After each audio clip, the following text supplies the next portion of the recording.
there's another kind of instinct that you need to be on the lookout for, and this one is a liar. This one is a saboteur. This one is a backbiter. This is the instinct that says, you've had enough. You've given it your best shot. You can stand down. You can back off. You can rest now. Which sets up this problem for all of us. You're never gonna feel like it. It's your job to make yourself do the crap you don't wanna do so you can be everything that you're supposed to be. And you're so damn busy waiting to feel like it. And you're never going to. And that's the problem. There are those of you, you're still immature. When your excitement is up, your effort is up. But when your excitement goes down, your effort goes down. For some of you, you're too seasonal. When you're excited, man, you coming to work the first week, the first month, the first 3 months when you got that job, you were excited, and so you was putting forth effort. You on blade, not you got comfortable, and you're not excited no more. And guess what happened? Your effort has gone down. So do me a favor, get off of that feeling stuff. Get off your excitement. We're not dealing with feelings because feelings go up and down. You don't have to be excited. You made a commitment to that job. Did nobody force you to take that job? You signed your name on the dotted line. And commitment said, I don't care how I feel. I don't care if I'm excited.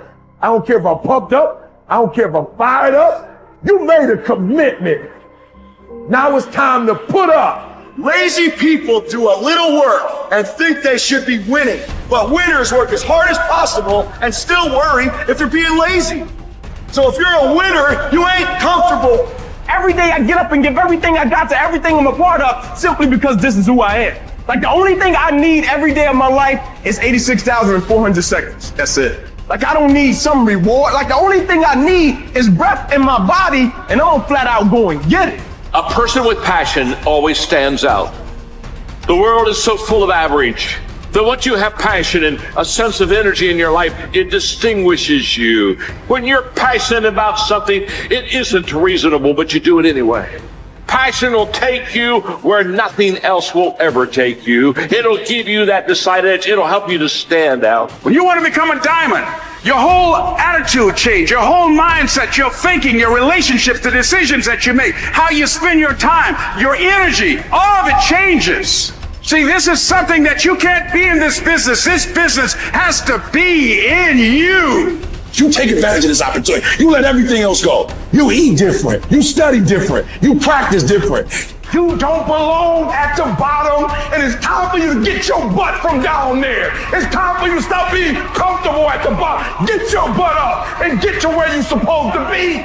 You are a royal priesthood. Get where you belong. Do what you're supposed to do. Live like you're supposed to live.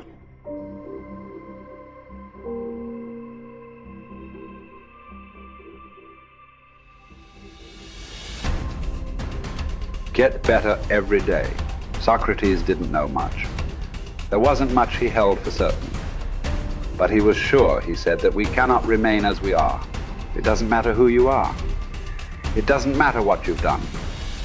Nobody is as good as they could be. Nobody is perfect. Everybody can improve. There are few self-fulfilling prophecies more important or more dangerous than this. If you think you have room to grow, you do, and you will.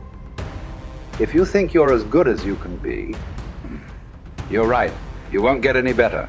It has been said that Tom Brady, the greatest quarterback in history, the youngest and the oldest to win a Super Bowl, isn't obsessed with winning. That's not what he focuses on.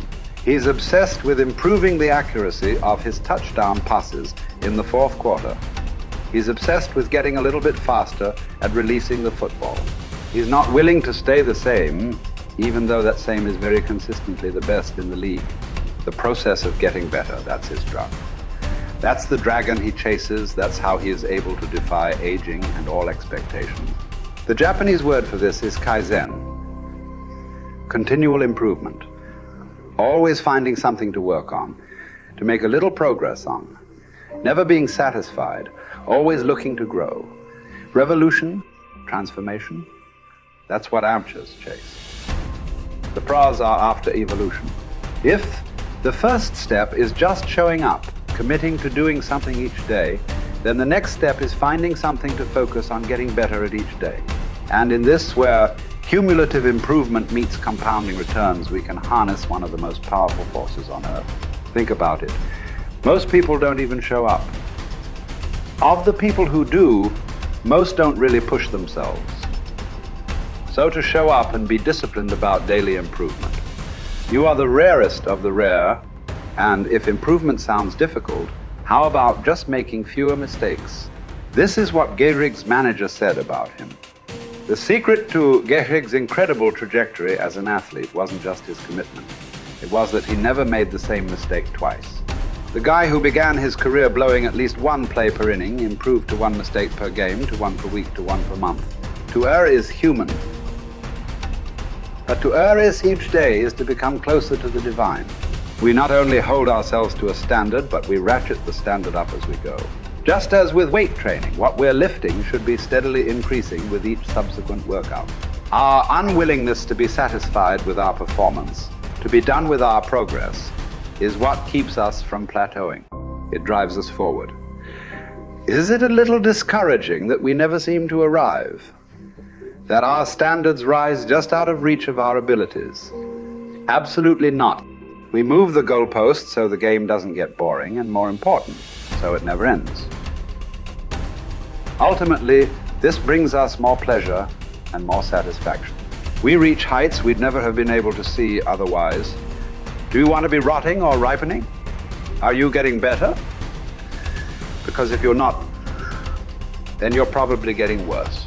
Anyone, whether they're a professional athlete or a house cleaner, can get better at their job. You can get better at being a person, a citizen, a son or a daughter. You can get better at how you think, how you focus, what you think about. Just as one person delights in improving his farm and another his horse, Epictetus would say, riffing as it happens on Socrates, so I delight in attending to my improvement day by day. He said this as a man who clawed his way out of slavery. He said this from exile. He said this as one of the wisest men in the ancient world. And still, he was focused on how he could get better every day, in every way.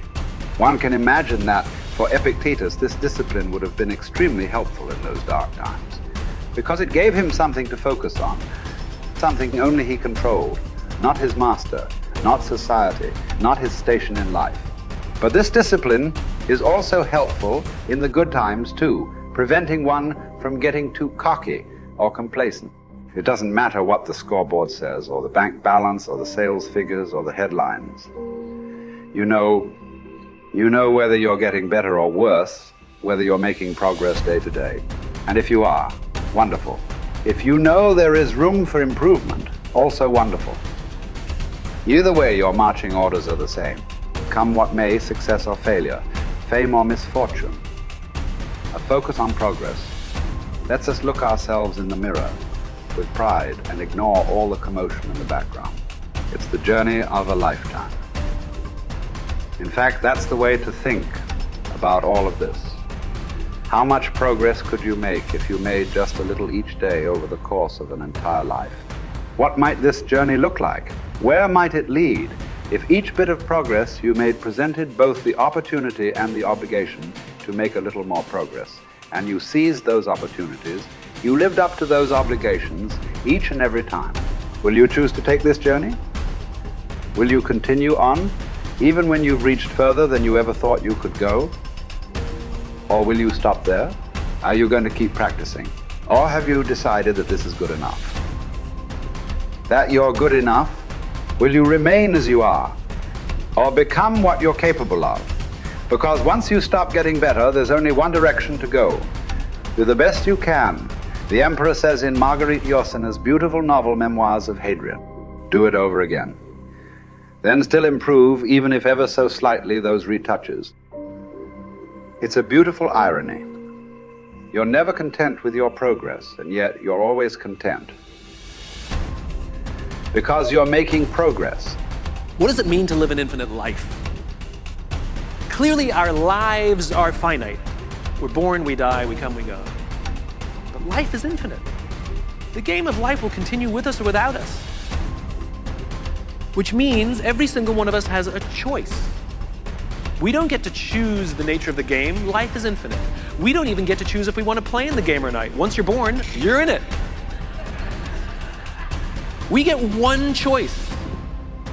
Do you want to play with a finite mindset, or do you want to play with an infinite mindset? To play with a finite mindset means waking up every day and say, I'm going to be the best, I'm going to be better than everybody else, I'm going to accumulate more power, more responsibility, more money, whatever it is, whatever your metric is, I'm going to get more than anybody else. Me. And when you die, you take none of it with you. Or we can choose to live our lives with an infinite mindset, which means I'm going to leave this world, this school, in better shape than I found it. It means I'm going to devote my life to see that those around me rise. And we know that we're living with an infinite mindset because our obsession is seeing that we have an impact on the lives of the people around us. We've all had teachers, and some of you are those teachers, where 20 or 30 years from now, I can go to one of your students and say, you're a remarkable human being, you've accomplished so much in your life. How did you become the person you are today? And they will tell me your name.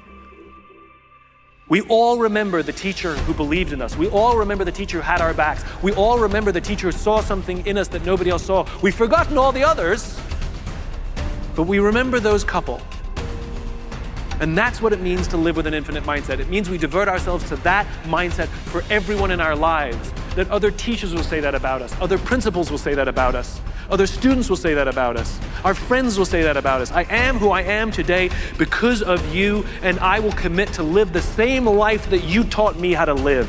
And you will literally live on beyond your own lifestyle, your own lifetime. That when you're gone, others will carry your work for you. This is what it means to live an infinite life, and it is just a choice.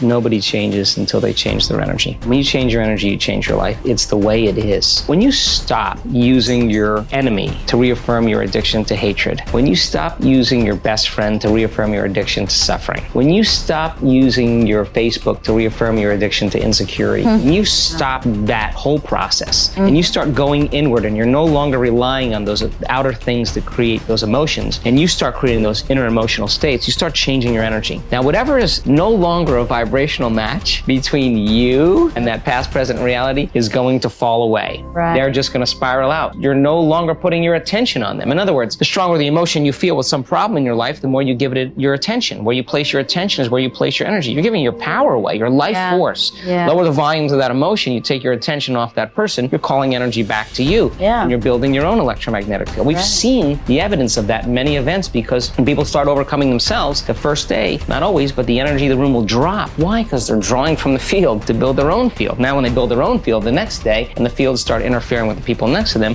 whoop, the energy in the room just keeps going up. So now there's no longer a vibrational match between you and your coworker. Be prepared, because that old known thing is going to fall away because you're no longer emotionally and energetically connected to it. So then when you get in that state, it's not a time to try to put it back together, because at the same time these things are unraveling and they're moving towards chaos, and chaos is just unpredictable order. Right. It's novelty, the newness of an experience that you can't predict is chaos. If you apply the formula, and all potentials in the quantum field exist as electromagnetic potentials. They are possibilities. When they begin to synchronize coherently, your brain and heart, you got a strong Wi-Fi signal, because now you're putting out a very laser coherent signal. Right. When there's a synchronization between your energy and that potential that exists in the future, but it really exists in the present moment, because that's where they exist in the quantum. Now,